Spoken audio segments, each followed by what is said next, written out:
오늘 말씀의 제목을 이때의 충성을 보며 그랬죠? 한번 고백할까요? 이때의 충성을 보며. 이때, 요때 이게 아니고 이때.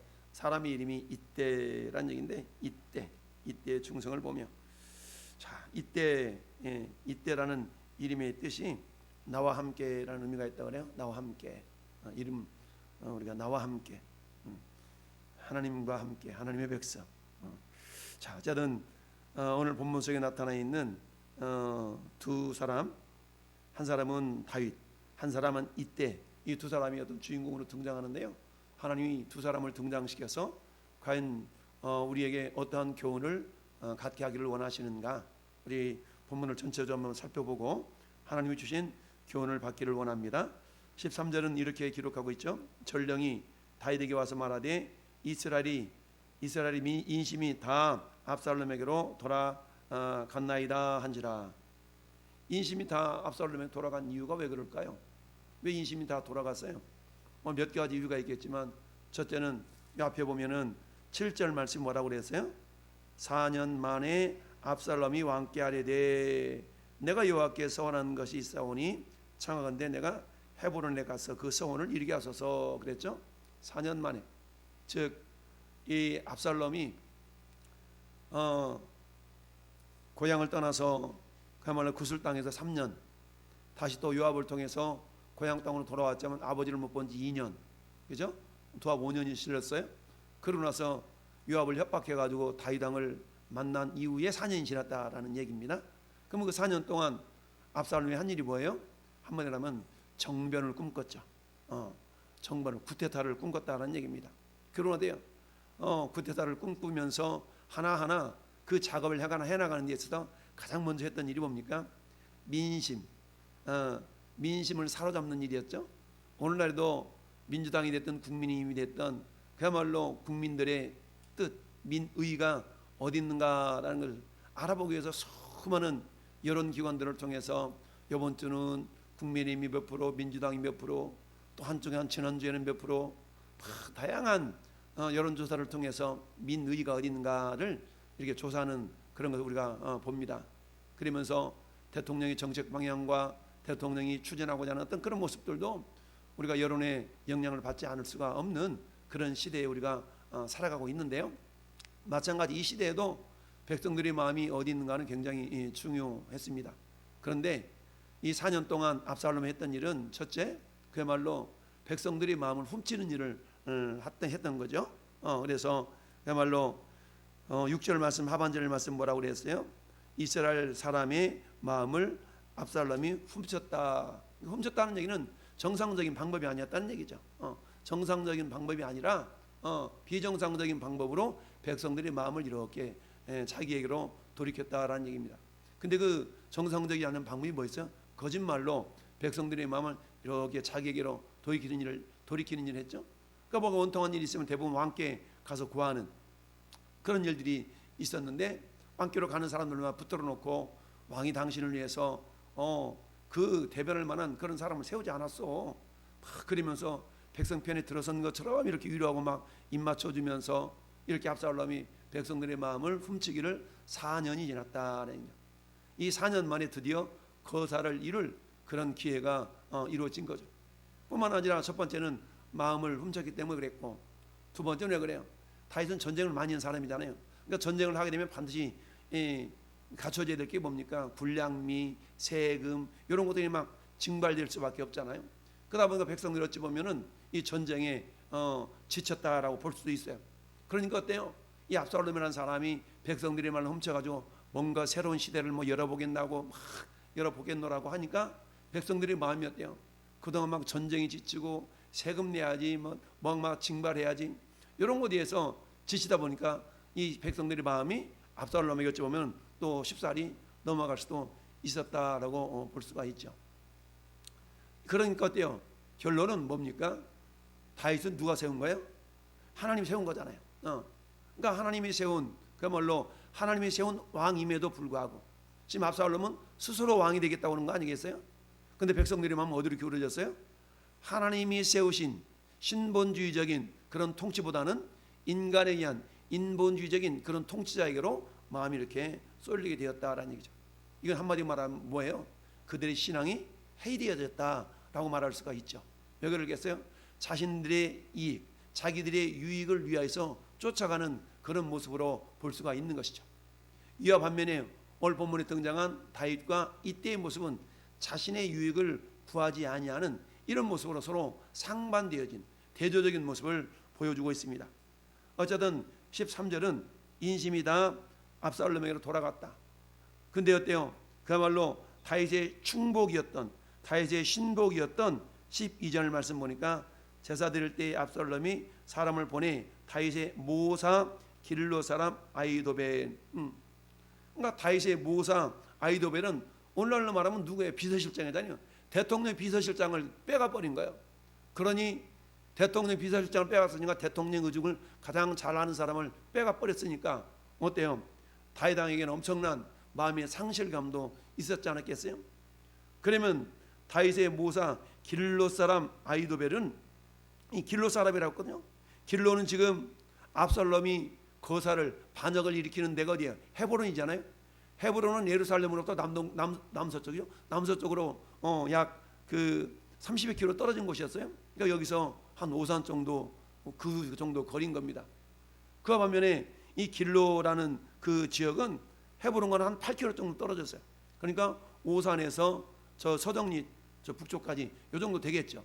그러니까 개진 가까운 곳에 있었던 이 아히도벨을 꼬드겨 가지고 결국 어때요?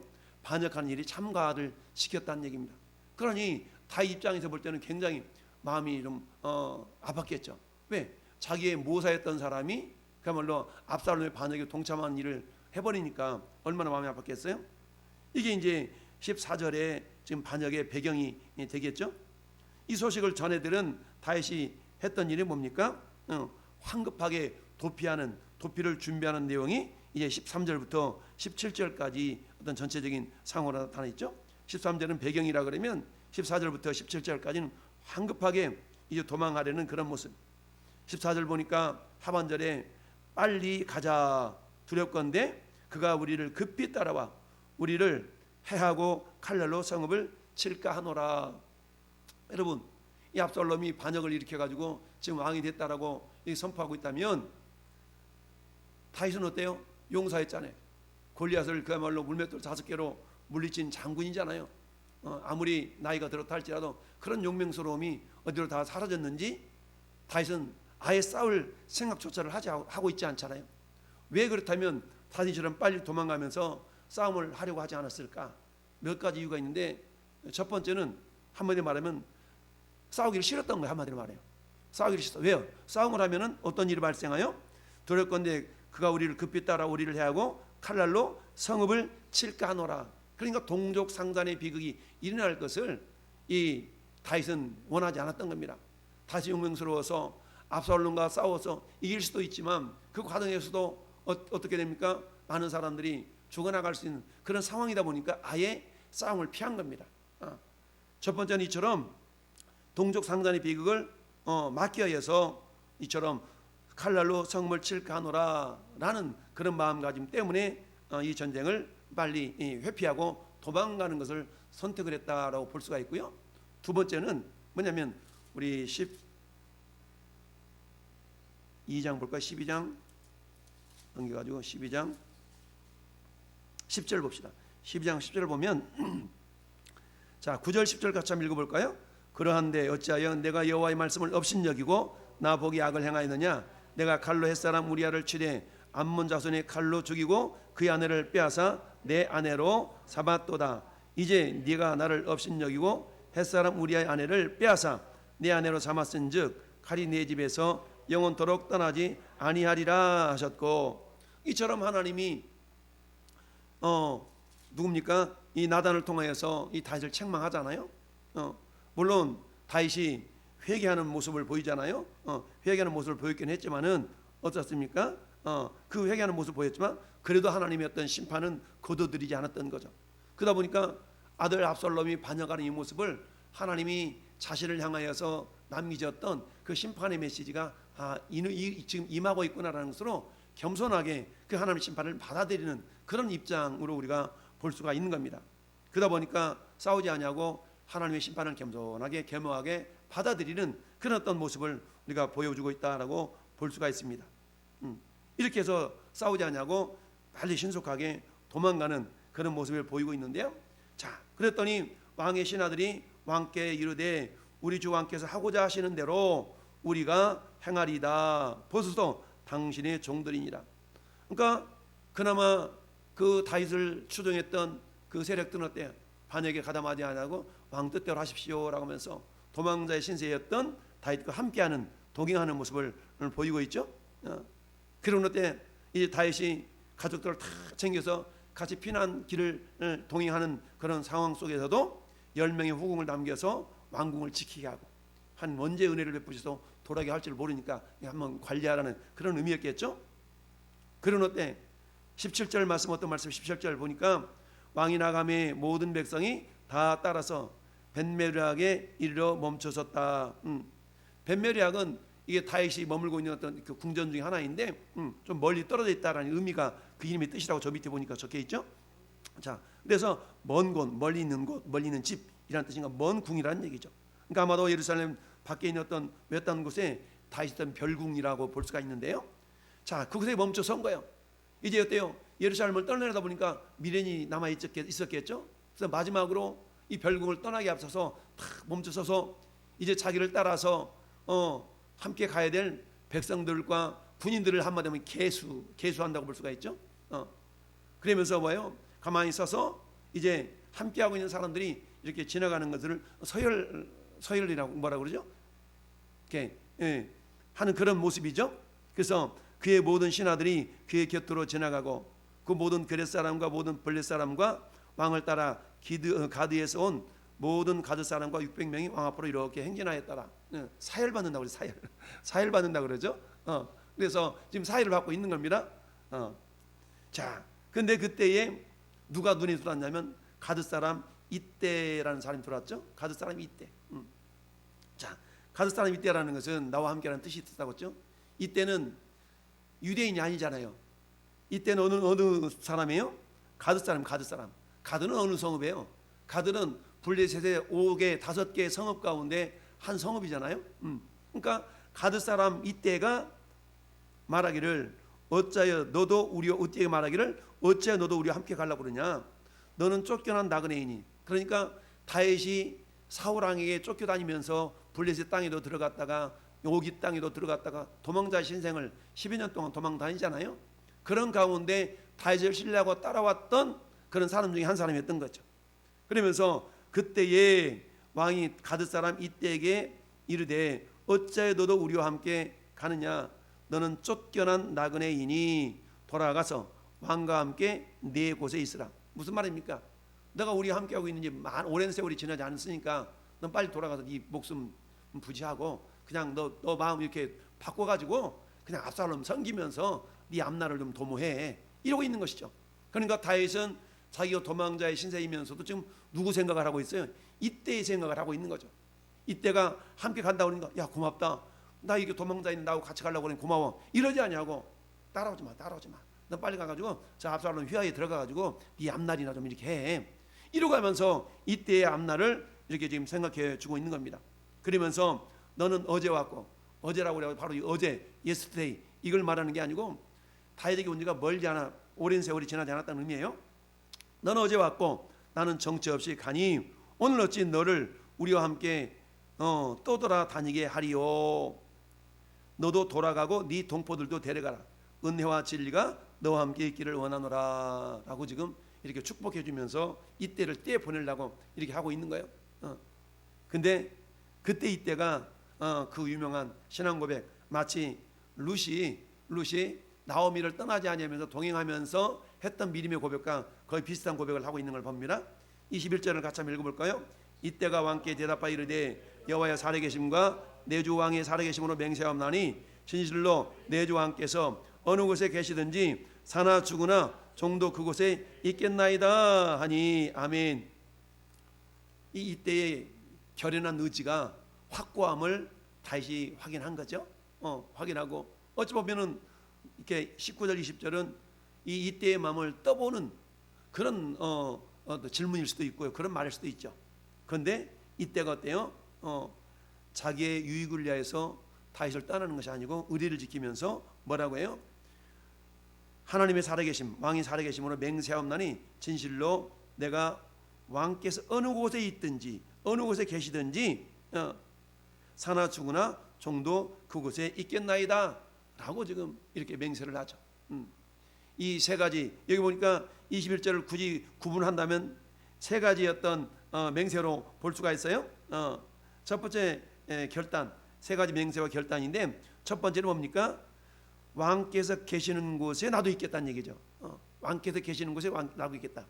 두 번째, 왕이 죽는다면 나도 함께 죽겠다 이거고, 세 번째, 왕이 살아계시는 동안도 나도 함께 살겠다. 이렇게 세 가지를 이렇게 결단하고 있는 거 아니겠습니까?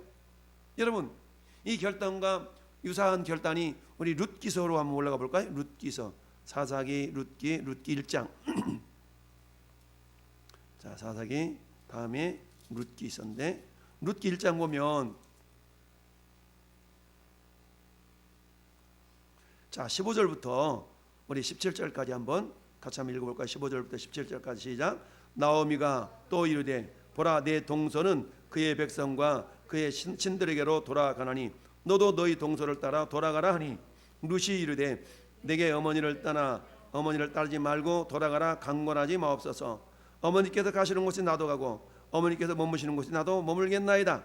어머니의 백성이 나의 백성이 되고 어머니의 하나님이 나의 하나님이 되시리니 어머니께서 죽으시는 곳에서 나도 죽어 거기 묻힐 것이라. 만일 내가 죽는 일 외에 어머니를 떠나면 여호와께서 내게 벌을 내리시기를 원하나이다. 그랬더니 나오미가 룻이 자기와 함께 가기로 굳게 결심함을 보고 그에게 말하기를 그쳤다. 오늘 본문에도 역시 마찬가지. 다윗이 이렇게 말했는데 그렇게 맹세하니까 어때? 다윗이 이때에게 말하기를 그래 먼저 건너가 라고 허락을 해준 거죠. 자, 그러면 자 오늘 본문에 있어서 이때의 결심이나 이 룻의 결심은 뭐가 있습니까? 상황 현실적으로 보면 굉장히 위험한 상황이잖아요. 지금 나오미를 쫓아서 저 베들레헴으로 돌아가야 되는데 그것이 상황이 어떨지를 몰라. 그러니까 지금 어때 모압에 남아가지고 새롭게 시집가면 그의 팔자가 펴질 수도 있잖아요. 근데 그러지 아니하고 모압 땅에 있으면서 시어머니나 남편이나 시아버지를 통해서 뭐가 지금 전달받은 거예요? 여호와의 신앙이 이렇게 지금 전달이 되었다라고 볼 수가 있는 거 아니겠습니까? 믿음이 전달됐다는 얘기입니다. 그러다 보니까 룻은 뭐예요? 그 엘리멜렉의 두 아들 말론과 기론이죠. 말과 기론이 있는데 이게 이 사람들이 모압 땅으로 온 지 10년 만에 누구예요? 나오미 남편도 죽고 두 아들 말론과 기론도 다 죽고 세상 말로 말하면 새 과부만 남은 거 아니겠어요? 새 과부만 남는 그런 안타까운 모습이 있었죠. 그런데 어때요?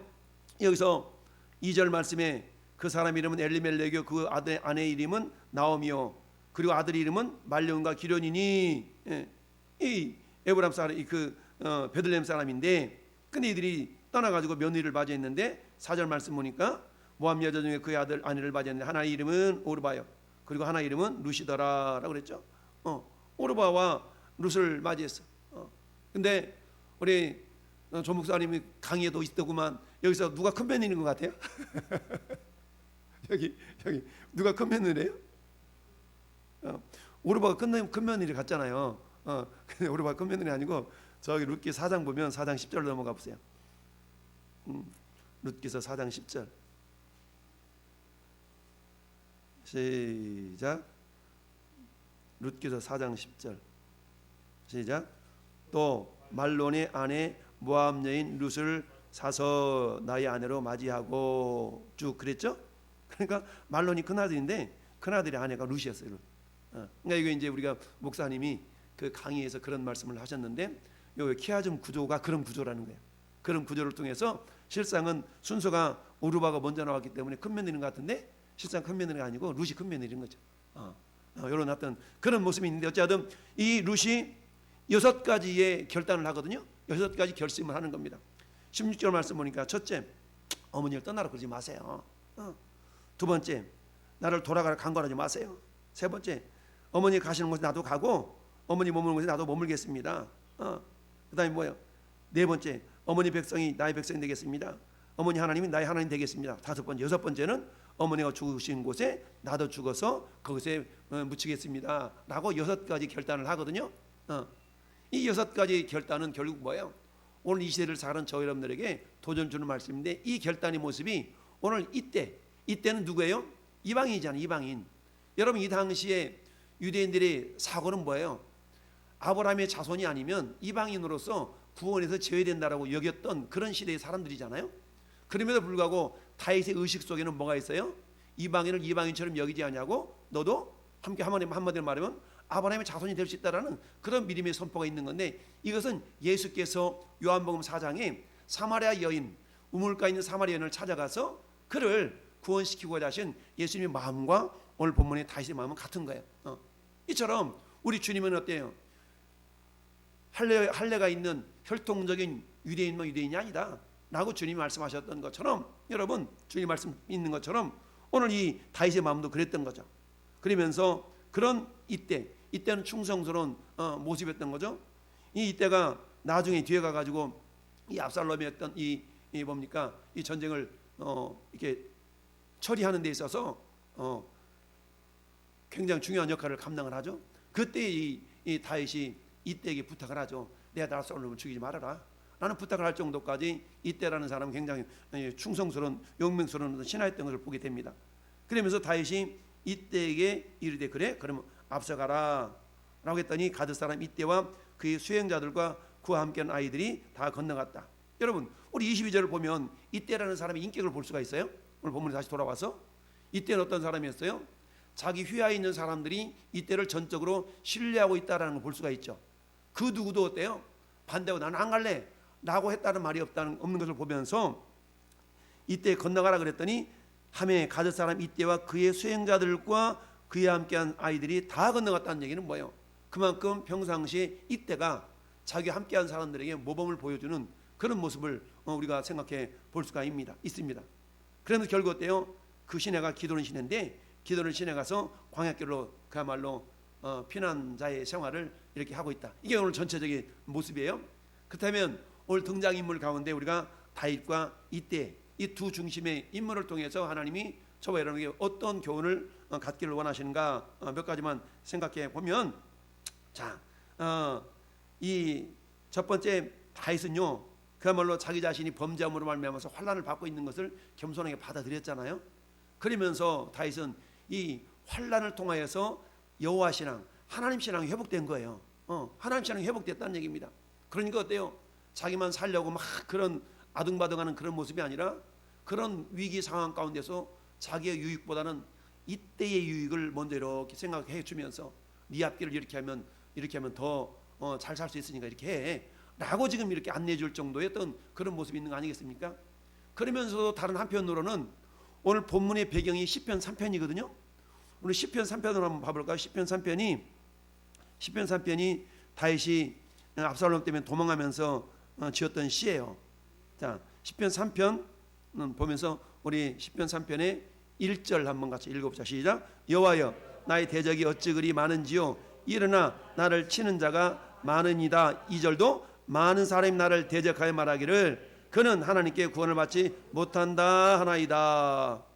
그러니까 많은 사람들이 다윗을 힐난하면서 저 사람 하만 하나님께 벌 받아서 저러는 거야, 저 따라가면 안 돼.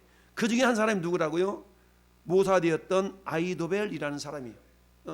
근데 실상 이 아이도벨이라는 사람은 이 성경학자들이 뭐라고 말하면 밧세바의 할아버지라고 그러거든요. 밧세바의 할아버지. 그러니까 밧세바의 할아버지이다 보니까 이 아이도벨 입장에서는 어때요? 자기 그 손녀 딸이 남편을 잃어버리고 다윗으로 하여금 그런 어떤 험한 꼴을 당한 거 아니겠어요? 그러다 보니까 지금 가만히 보니까 다윗의 세력은 무너지고 압살롬의 세력이 커가니까 쉽게 이 압살롬의 그 유인에 쉽게 넘어간 거 아닌가라고 이렇게 일을 하고 있는 겁니다. 어쨌든 이처럼 이 아이도벨이 결국 이런 일 때문에 결국 다윗을 등지게 되는데, 그 결말은 또 비참하잖아요. 나중에 뒤에 가보면 어떻게 돼요? 아이도벨이 자살해 죽잖아요. 안타까운 일들이 발생하게 되는데, 어쨌든 이 시편 3편을 통해서 다윗이 자기 자신의 심정을 이렇게 토로하고 있는 그런 모습을 우리가 볼 수가 있는데요. 자, 그럼에도 불구하고 다윗은 뭐라 고백하고 있냐면 도망자의 신세 가운데서도 3절처럼 신앙 고백하죠. 여호와여 주는 나의 방패시요 나의 영광이시요 나의 머리를 드시는 나입니다. 할렐루야. 지금 내가 도망자의 신세야. 내가 지금 고개를 들 수 없는 상황이야. 그럼에도 불구하고 하나님은 자기 머리를 들어줄 줄로, 머리를 다시 올려줄 줄로 믿는 믿음이 있었다는 얘기입니다. 할렐루야. 네. 이처럼 이런 환난 가운데서도 다윗의 신앙은 어찌 보면은 더 이렇게 든든하게 세워지는 그런 어떤 모습을 우리가 볼 수가 있습니다. 그러면서 뭐라고 합니까? 6절에 천만이 나를 에워싸 진친다 하여도 나는 두려워하지 아니하리다. 지금 내가 도망가긴 도망가는데 두려워서 도망가는 것이 아니고 이 상황 가운데 전쟁을 일으키면 피 흘리는 것이 자기 동족에 대한 피 흘림이기 때문에 그걸 피하기 위해서 도망자의 신세가 된 겁니다. 이런 어떤 믿음의 고백을 하고 있는 거예요. 그러면서 여호와여 일어나소서 나의 하나님이여 나를 구원하소서 주께서 나의 모든 원수의 뺨을 치시며 악인의 이를 꺾으셨나이다. 할렐루야. 이렇게 믿음을 회복하고 믿음의 고백을 보이고 있는 이 다윗의 모습을 보게 됩니다. 그러면 이처럼 환난 중에서도 믿음을 회복했던 이 다윗의 모습, 하나님께서는 정말 여러분들을 통해서 여러분에게 하나님 무엇을 말씀하고 있는가? 하나님의 영광을 위하여서 한마디로 하면 자신의 유익을 희생하는 그런 믿음을 보여주고 있는 겁니다. 이 예루살렘이라는 건 뭡니까? 하나님의 선택된 도시잖아요. 샬롬의 도시, 하나님 함께 하시는 도시. 근데 하나님 함께 하시는 도시를 전쟁의 도가니 아래 집어넣고 싶지 않았던 겁니다. 이게 뭐예요? 자기의 유익을 위해서 어찌하든지 전쟁을 일으켜서 막 지키고자 하는 그런 것보다는 어때요? 자기가 차라리 손해 볼지언정 어때요? 주님의 영광을 위해서 자기의 이익을 포기한 거랑 똑같다는 얘기입니다. 우리가 하나님의 성도들은 마찬가지로 그럴 수 있어야 된다는 얘기죠. 주님의 영광을 위해서라면 내 이익도 포기할 줄 아는, 이게 루스의 고백 아니겠어요? 이게 이때의 고백 아니겠습니까? 할렐루야. 두 번째는 뭐냐? 두 번째는 진정한 성도는 자기의 유익보다는 이웃의 유익을 먼저 생각할 수 있어야 된다. 오늘 다윗이 그렇잖아요. 다윗이 먼저는 예루살렘의 이 도시의 안전을 먼저 생각하고 하나님의 영광을 먼저 생각했던 것처럼, 두 번째는 자기 목숨이 위험하니까 한 사람이라도 더 자기를 도와줘야 되고 자기를 더 위해서 싸워줘야 되잖아요. 그러기 위해서 이때라는 용서가 필요해. 그런데 이때를 자기 편으로 만들기 위해서 말하지 않냐고 이때의 앞길을 염려해주고 생각해 줌으로써 자기 유익보다는 이웃의 유익을 먼저 생각하는 그런 어떤 믿음의 모습, 이게 진정한 사랑의 모습 아니겠어요? 여러분, 고린도전서를 기록했던 사도 바울이 우리에게 이런 말씀을 하고 있죠. 고린도전서 10장 31절에 먹든지 마시든지 무엇을 하든지 다 하나님의 영광을 위하여 하라 라고 하면서 유대인이나 헬라인에게나 하나님의 교회나 거치는 자가 되지 말고 나와 같이 모든 일에 모든 사람을 기쁘게 하여 자신의 유익을 구하지 아니하고 많은 사람의 유익을 구하여 그들로 구원을 받게 하라. 즉 이 사도 바울은 어느 한 영혼이 구원을 위해서라면 자기가 손해 보면서도 그 사람의 영혼을 위해서 그 사람의 유익을 위했다는 얘기입니다. 그러면서 뭐라고 얘기합니까? 고린도 13장 우리 사랑장이라고 그러잖아요. 사랑은 뭐예요? 자기의 유익을 구하지 아니하며라는 그런 또 말씀을 하고 있죠. 이런 것처럼 다윗은 그야말로 위험한 상황 가운데서도 자기의 유익을 구하지 아니하고 이때라는 사람의 유익을 먼저 구할 줄 아는 그런 믿음의 모습을 보였다라는 얘기입니다. 마지막 세 번째는 이때의 모습을 본다 그러면 어떤 경우라도 진리를 따르는 자가 영광과 생명을 얻을 수 있는 그런 어떤 주인공이 된다라는 얘기입니다. 이때 개인적으로 본다 그러면 어때요? 다윗 말처럼 그 압살롬 편을 서가지고 싸바싸바하면 자기 앞날도 안정적이고 이 아히도벨이 그랬던 것처럼 자기도 그럴 수 있지 않습니까? 그럼에도 불구하고 이때는 어땠어요? 그야말로 진리 편에 섰다는 얘기입니다. 왜요? 다윗을 따라다니면서 비록 자기는 이방인이었지만 하나님을 믿는 믿음의 사람으로 변화된 걸 보고 있지 않습니까? 이 사람은 어떻게 그렇게 말하고 있어요? 이때가 왕께 대답하되 여호와의 살아 계심과 내 주 왕의 살아 계심으로 맹세하옵나니, 결국 이때의 맹세는 여호와 신앙이 있었다는 얘기죠. 비록 이방인이었지만 다윗이 도망자의 신세 가운데서 다윗을 만나서 다윗 편에 선 이때는 결국 어떤 사람이 되었어요? 여호와 신앙을 가진 그런 사람이 되었다는 얘기입니다. 그러다 보니까 뭐예요? 먼저 어떤 진리편에 서려고 하는, 우리가 그런 찬송가 어느 민족 누구에게나 결단할 때 있나니, 그잖아요. 어느 민족 누구에게나 결단할 때 있다는 그런 찬송가가 있는 것처럼 오늘도 이때도 그랬다는 얘기죠. 자기 유익을 위하여서 그렇게 선한 자가 아니라 진리편에서는 그런 미리 모습을 보였다라는 얘기죠. 그러면서 어때요? 진리편에 서기 위해서는 내 손해를 감수할 수 있어야 되겠죠. 지금 다윗을 따라가다가는 압살롬 군대에 쫓겨서 자기 목숨이 어떻게 될지를 모르잖아요. 그럼에도 불구하고 어때요? 마치 룻이 나오미를 쫓아 그야말로 가보지도 않은 그런 자기 고향 땅을 떠나야 되는 그런 상황 가운데서도 시어머니를 쫓아갔던 이 룻의 모습, 이 모습이나 오늘 이때의 모습이나 같은 모습이다. 마찬가지로 예수님도 마찬가지죠. 예수님도 당신의 유익을 위해서 쫓아가는 인생이 아니라 내 온대로 마옵시고 아버지 온대로 되기를 원하나이다 하면서 모든 인류를 위하여서 십자가를 당당하게 짊어지시고 계시다 골고다 언덕길을 걸어가셨던 그 주님의 모습이 오늘 다윗을 통하여서 이때를 통하여서 우리에게 보여주는 하나의 모습인 줄 믿습니다. 하는 여러분이요, 오늘 저와 여러분들에게 주님이 말씀하시는데 이때 충성을 통하여서 우리 주님이 가르치기를 원하시는 것은 어떤 상황 가운데서도 자기의 유익을 구하지 아니하고, 여러분 누가복음 14장을 보면은 예수님의 참된 제자가 되게 한 세 가지 경우를 이렇게 말씀하잖아요. 경계하는 자가 법대로 경계해야 되고, 또 군사 전쟁을 일으키는 자는 오늘 저 사람은 우리 저 군대와 싸워서 이길 수 있나 질 수 있냐, 군대를 계수해야 되고, 계산이 있어야 된다는 얘기죠. 그럼 이때 입장에 볼 때는 내가 다윗을 쫓아가면 내가 내 생명이 괜찮을까? 라는 그런 계산이 설 수도 있었음에도 불구하고 그 계산은 내려놓고 어때요? 먼저 하나님의 영광을 진리편에 서고자 하는 그런 믿음의 결단이 있었다라는 얘기죠. 근데 하나님께서 어떻게 복을 주십니까? 결국 이때를 나중에 굉장히 하나님께 들어 쓰시는 그런 모습뿐만 아니라 룻도 어때요? 메시아의 계복에 들어갈 수 있도록 하시는 그런 복을 받았다는 걸 보게 됩니다. 오늘 잠시난간에 내 유익을 위해서 진리를 버리는 존재가 아니라 진리를 위해서 내 유익을 내려놓을 때 하나님 놀라운 칭찬과 영광이 임하게 될 줄로 믿습니다.